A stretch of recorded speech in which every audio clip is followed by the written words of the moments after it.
Hello and welcome back to my channel. My name is Albert. I'm a 747 captain, and on this video on how to fly a real Boeing 747, we're going to discuss the taxi, takeoff and climb. So sit back, relax, and let's get straight into it.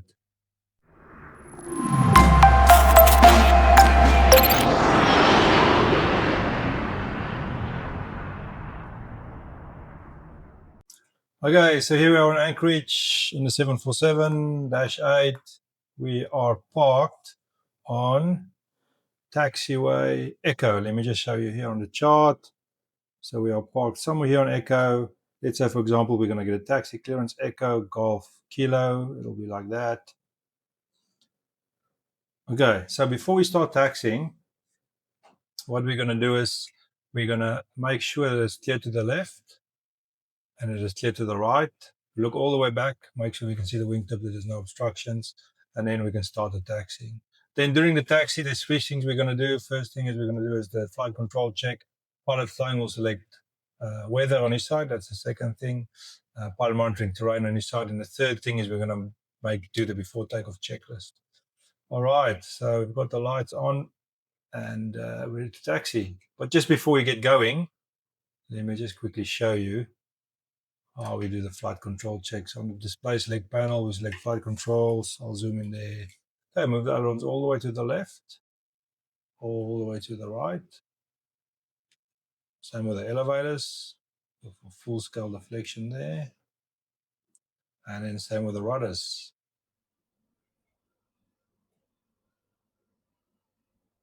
Okay, I'll say controls, neutral. Once we've done that, we'll bring up the checklist. Pilot flying will select weather, pilot monitoring will select terrain, and we'll ask for the checklist before takeoff checklist has been completed. Okay, so taxi is very important. There's a lot of accidents and incidents happening recently in runway and taxiway incursions, runway incursions on the ground. So we got to make sure that we do a proper briefing between the pilot flying and the pilot monitoring, and the pilot flying should just be looking outside. And you got to be familiar with the signs. Let me zoom in here. So there you got the signage. If it's black with yellow written on it, that's the taxiway that you're currently on. So you can see Echo, Echo, Echo all the way down, which means this taxiway that we are on is Echo. Okay, if you see a yellow mark with black writing and an arrow, in this case Lima, it means the taxiway after the marking is Lima. That one is going to be Golf 1 or Golf, and then the one after that is going to be Kilo. Okay. Also important to note, when you fly 747-8, the wingspan is 68.4 meters, and then the smaller 747, the ERF, is 64.9. It's important to remember if your wingspan is less than 65 meters or more than 65 meters. A lot of airports, especially in Europe, for example, if you go to Paris, big bold letters painted on the ground of some of the taxiways, it'll say maximum 65 meters wingspan. So we cannot taxi on that with a Dash 8. So make sure you know where you can taxi. Okay, brakes is released. We've normally got enough residual thrust on the engines at idle to get the aircraft rolling. But today I'll just increase the thrust a little bit just so we can get going a little bit quicker. So then those three things that I've just demonstrated, the flight control checks, weather, terrain selection, and the before takeoff checklist, that'll normally be done during taxi. It can also be done whilst stationary if you have a very short taxi. Okay, so we're passing taxiway Lima here. Next one coming up on the signage is just Golf 1. It's actually just Golf. So we'll turn right here on Golf.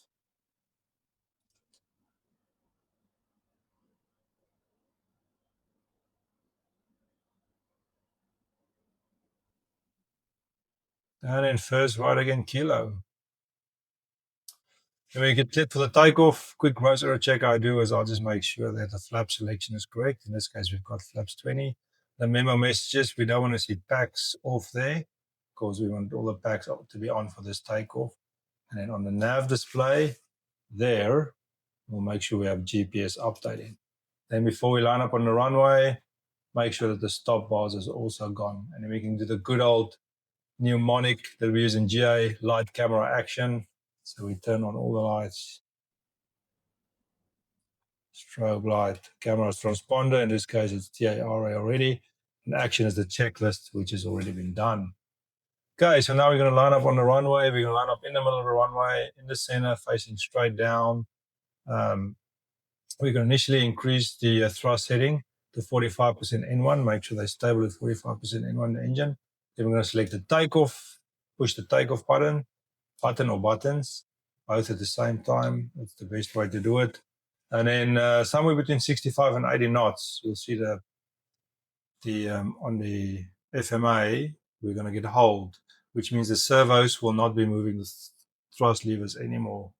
Until we get to 400 feet, we will get back to thrust ref VNAV speed again, where it'll set a reference thrust setting. Okay, so let's pull the engines up here to 45% N1. Okay, we've got 45%. Select the toggle switches. As you can see there, we've got thrust ref, and you'll see just after 65 knots, it'll go into hold. So just keep an eye on that.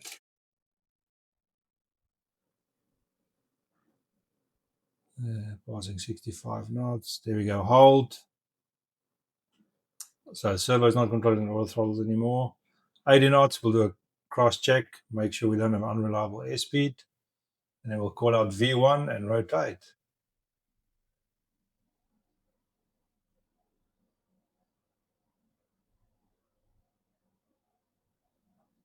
And there's V1.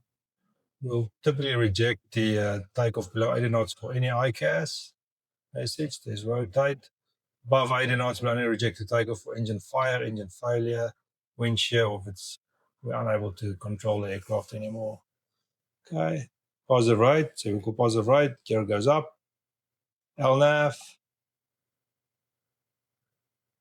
So at 400 feet, we'll see thrust VNAV speed. I'll engage the autopilot now. That's command. That means the autopilot has been engaged.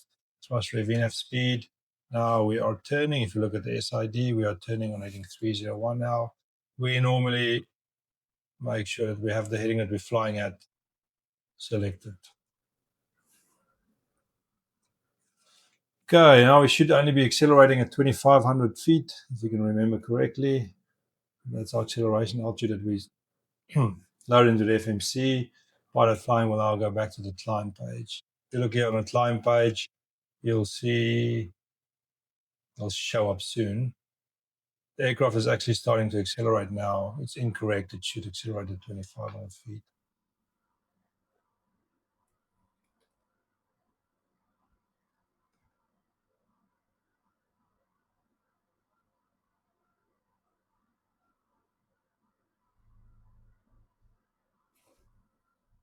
Okay, so there you can see max angle of climb. Speed is 289 knots, and today, because we're heavy, at 207, we need to fly 277 knots below 10,000 feet. So we passed our minimum flap 10 speed, so we'll call for flaps 10, and we'll do the same if we pass the minimum flaps 5 speed. If we pass there, flaps 5. When we ask for flaps 5, we'll also ask for climb thrust, and you can see there, climb thrust has been selected.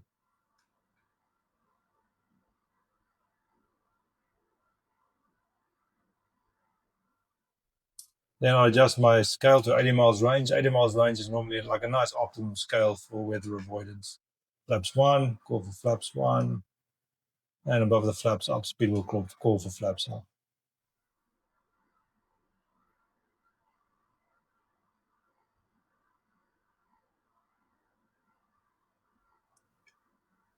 Okay, that's flaps up, speed, flaps up. And then we can monitor the flaps here. Once it's up, we'll turn in the sail anti-ices if it was on, back to auto. In our case, it's auto. And we'll turn all the lights off except the inboard lights, which will stay on until we pass 10,000 feet. Okay, so there we almost, it flaps up.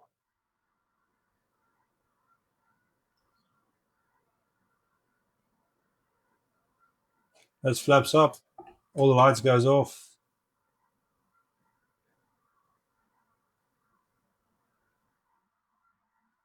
strobe light will stay on, and the inboard lights will stay on. Okay, then we'll do the after takeoff checklist. After takeoff checklist, we've got an autopilot ICAS there, which means the autopilot has failed. I'll select a different autopilot. If we're back in command, so autopilot is engaged again. After takeoff checklist, and we can see the after takeoff checklist has been completed. There we go.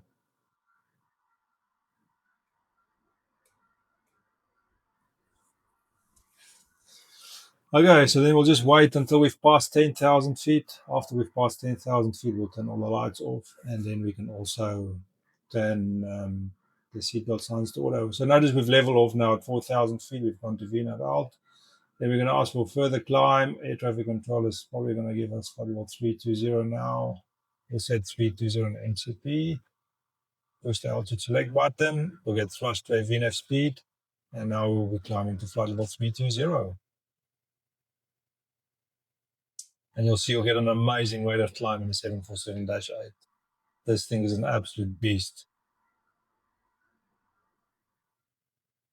And we're climbing at almost 4,000 feet a minute.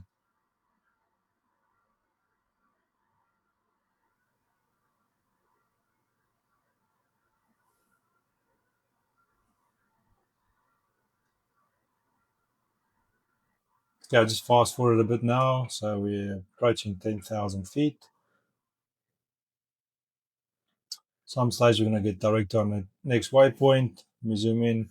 So we'll go direct gawks, execute it, and then the aircraft will automatically turn to the left, direct to gawks in LNAV.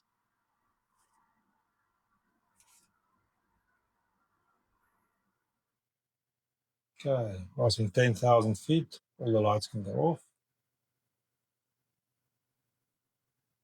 And if it's nice and smooth, seatbelt signs can go to auto.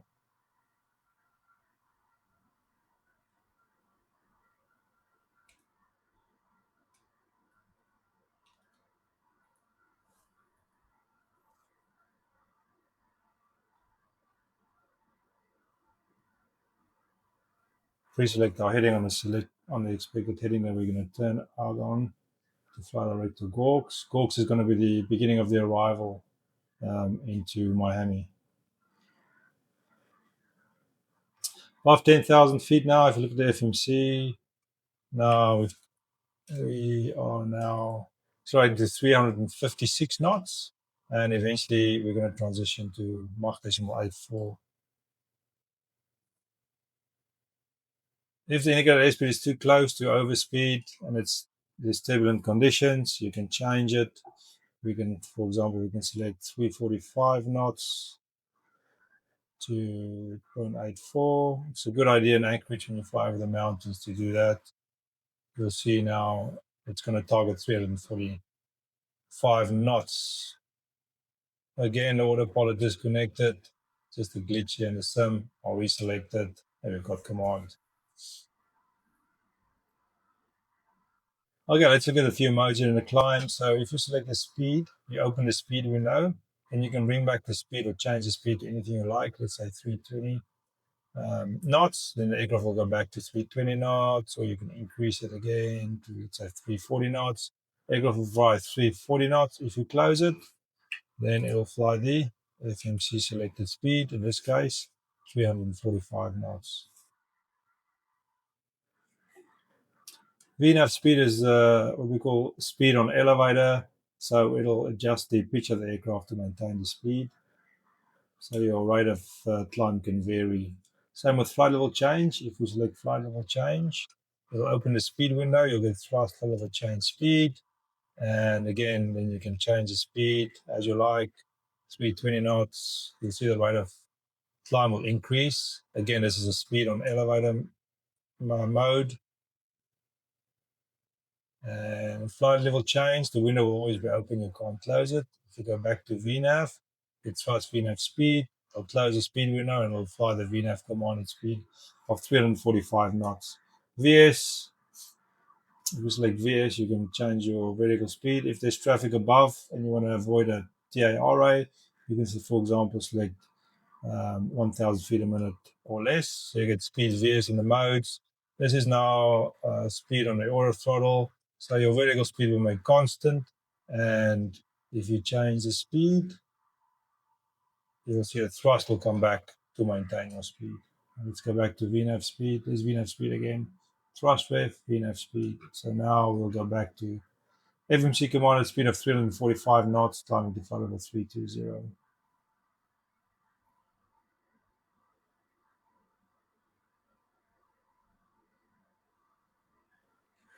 Okay, and then I'll just zoom us up to 1,000 feet before 32,000 feet, 1,000 feet to go, as we call it. Okay, so here we are, 1,000 feet to go. So we'll call 1 to go. We'll say thrust VNAV speed, speed VNAV path, and mode changes. Now the aircraft will level off nicely. See the thrust is moving back. Both pilot flying and pilot monitoring will be on weather display at this moment, if the rain is not a threat anymore. And then we're going to call out cruise as part of the standard operating procedure. But before we call out cruise, we're going to make sure we have the correct altitude there. And on the FMC, you can see the econ speed is Mach decimal 84. And we're looking for a thrust setting of 86.7 N1. So we'll make sure N1 is what we expect. And the speed is what we expect. Everything is nice and stable. We'll cause cruise. The TCAS will go to from above to below. And here we are in the cruise over the mountains of Alaska. Beautiful. Okay, before we go, as soon as we get then into the cruise, what we will also do is we will load the expected arrival and ILS into the FMC so we can get an accurate arrival time and fuel prediction. So for Miami, we'll select index, Miami arrival. We can expect ILS 09 in Miami. Let's look at the chart here. We've got chart 10-2 Golf. It's the Frogs 4 arrival, as you can see there. So we're going to select Frogs 4. And it's asking for the transition. We are going direct to Gawks there. So this is where the arrival is going to start from. We will select Gawks. This transition is for the ILS. So if we go to the ILS 09, which is on chart 11-3, we can see the initial approach fix is LL egg. So we'll select LL egg. Before we execute, always go to the legs page, make sure it's correct. So then we can go to arrival and then we can just make sure these are all correct corks. Got bag, blouse, and so on and so forth. And the same for the LS, which will start from leg, and then it's going to be grit, Ines, and we'll look at the missed approach as well. Because we're happy with that, we'll execute it, go back to the VNAV page. So now we'll get a more accurate fuel prediction. So we're planning to arrive with 21.8 tons of fuel, and our arrival time is 0343 Zulu. Hope you enjoyed this video. See you on the next one. Bye-bye.